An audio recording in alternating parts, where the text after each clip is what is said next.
What's up, my friends? Welcome back to Planet Stormy. So thank you guys for coming back and joining me for my second video ever on this channel, in which I'm going to be sharing with you guys one of my first Navy stories.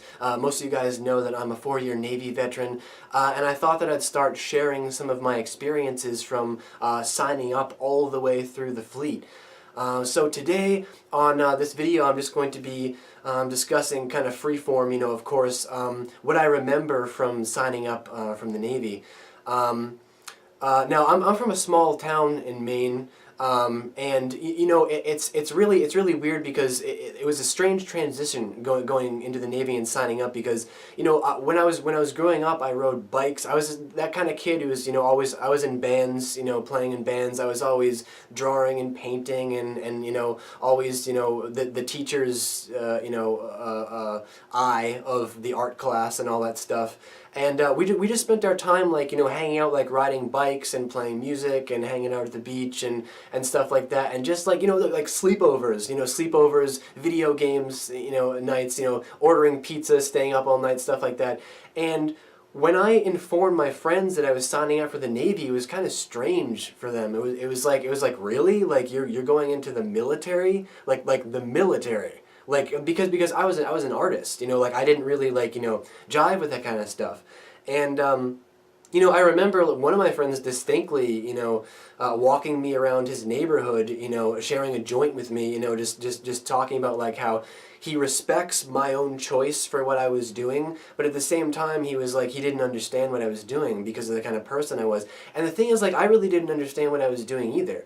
I was inspired by movies like Top Gun and Behind Enemy Lines, and I thought, oh, I'm gonna be a Navy guy. I'm gonna go work on an aircraft carrier, and I'm gonna be one of those cool Navy guys, because I still had this kind of this childhood desire to be a pilot or something, and that's again the Star Wars calling back, wanting to be an X-Wing pilot and stuff like that. But I just had this desire to want to work in, on an aircraft carrier, around jets and around that kind of environment. So it just kind of naturally always excited me. And then one day I just remember I just picked up the phone and made the call. And pretty much when you make the call, that's it. As much as the military this day, they hound you. I mean, it's still to this day, they call people, they'll cold call people and ask them to join up, and they'll be at colleges, they'll be at high schools and stuff like that. That stuff still goes on today, and they hardly get anybody's attention for obvious reasons, but, so when they have someone calling them, when you make that phone call, that's pretty much it. It's they got their hooks in you and they got you.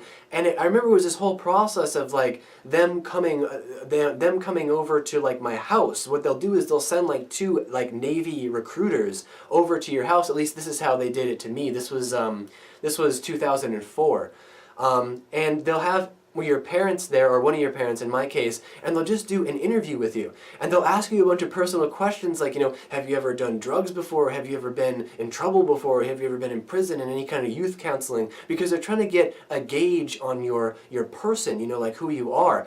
But at the same time, they're really, really friendly. They're kind of scary because, they'll come over semi-dressed in uniform and stuff like that, and it's kind of scary. But for the most part, they're trying to make it easy, obviously.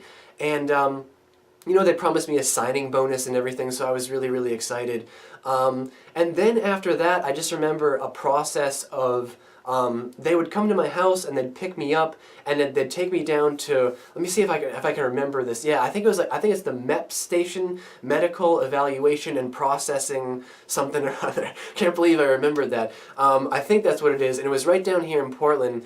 And basically they would take you into this it's the weirdest medical training ever. It's not really training, it's just an experience, really. It's just you go in there and it's like a doctor's office, but they just subject you to a bunch of weird training. Of course, you have to do a urinalysis, and then you have to do all kinds of physical evaluations. They'll say weird stuff to you, they'll be they'll strip you down into your boxer shorts. And there'll be a bunch of you in the room. There'll be like, 20 guys, like in the room or something like that, all like in our underwear. And like we're sitting there like against the wall, and they'll say weird stuff to you like, get up onto the balls of your feet like this, and then walk as fast as you can over to the other end of the door, open the doorknob, and then do the same thing and walk back. And you're like, what? Like, what are you talking about? But it's like these doctors, they have these really specific ways of like studying your body. They can tell just by if someone walks on the ball of their feet, goes over and opens the door, and and then opens it and then walks back the same way. The doctor will just eye you the whole time, and they can tell if there's something wrong with you. And then they'll make you do stuff like you have to starting on in a kneeled position, like kneel down on the floor, you have to, without using your arms, you have to roll yourself back onto your feet. Like just use from a kneeled position. You have to use your momentum just to roll yourself back and then stand up like that without your feet. And then you have to do something called duck walking, which is they make you squat down as low as you can go, just in a squat, like a full-on squat position, and then they make you walk on your feet. And you can't raise your back, you can't do anything. You have to stay in a squat position, and you have to walk like this. All kinds of weird stuff, even right down to just downright nasty stuff, like having to like literally spread your ass cheeks in front of a doctor while he looks into, I'm not, you guys know where I'm going with that, but I mean, stuff like that too. It was just, it was scary. Like a lot of that kind of processing stuff was really scary. But the thing is, what you guys have to understand is that they need to inspect your person, your mental health, your physical health, your skeletal health, and muscular health, everything, to make sure that you're okay to go to boot camp. Because if you're not okay to go to boot camp, then obviously you're not going to perform well. And what happened to me in my particular situation is that I used to be a lot heavier than I am now. When I was I'm about 200 pounds now, but I'm 6'4". I'm 31 years old and I'm 6'4". But back in high school, I was around like 180, and I was only like, a little under 6 feet or something like that. So I was much bigger and much chubbier than I am now. And what happened to me is that I was about 10 or 15 pounds overweight. And so my personal recruiter was like, man, you're not going to pass the weight test, but there's something we can do about this. We can send you back to processing the next day, but what you're going to have to do is you're going to have to take the shake. And I said, the shake? And he said, yeah. And he said, it's a nickname for something we like to call laxatives. And so what he did was to make me basically make weight is they had this really special drink. It's really weird. It's not like a regular laxative. It's almost like, how do I describe it? It's almost like flavorless ginger ale. That's the kind of consistency that it is, like flavorless ginger ale. And I remember taking this stuff, and because we had to stay in a hotel that night. See, it's all coming back to me now.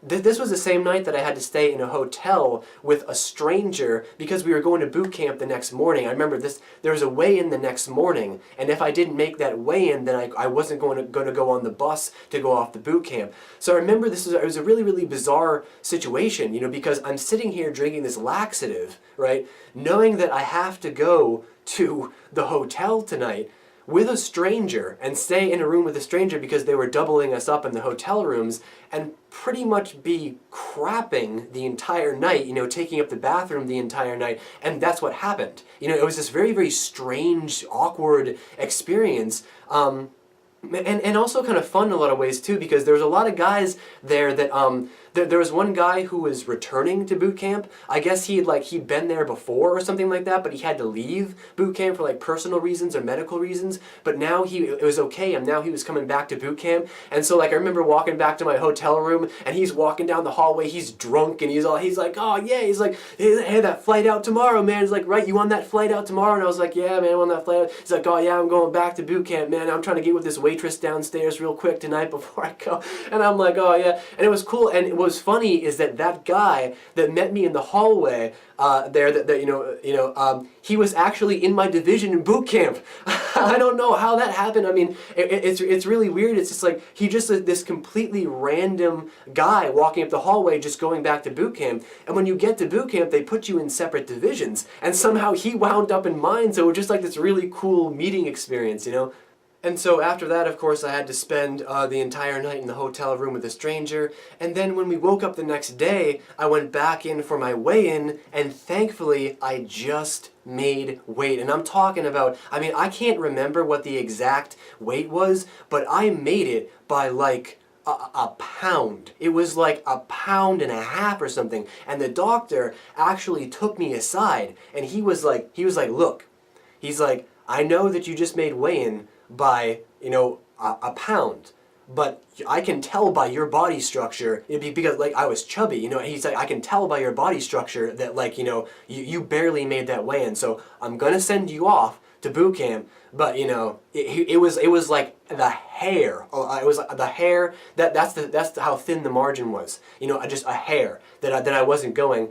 And you know, thankfully I got through, and then I was off to boot camp. And after that came the very, very surreal experience of being on the bus, because what they do is, you know, they feed you, they let you have lunch. They'll usually get something like Subway or something like that.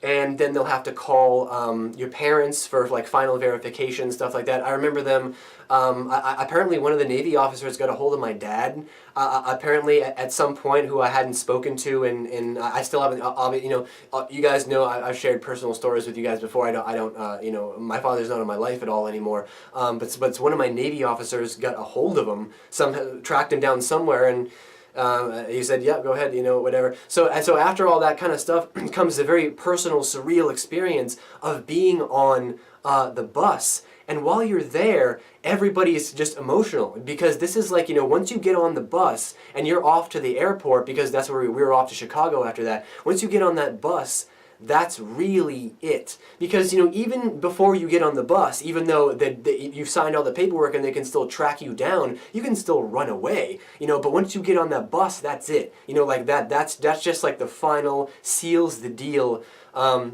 that you're going to boot camp. And you can hear people around you on their cell phones, and they're just calling, you know, saying bye mom, bye sister, bye, you know, to cousins, to their friends and stuff like that. They're saying goodbye to everyone, because what comes next when we get off that plane in Chicago is quite a different experience than I was expecting, and quite a different experience than everything that I had gone through before. And I will share that with you on my next video, which will be my full boot camp experience, what to expect going to boot camp, what to expect going through all of these, the steps, the trials and tribulations, the friendships, the ups, the downs, everything. I'm going to be discussing that on my next video, so tune in for that tomorrow, and I will see you guys next time. Later.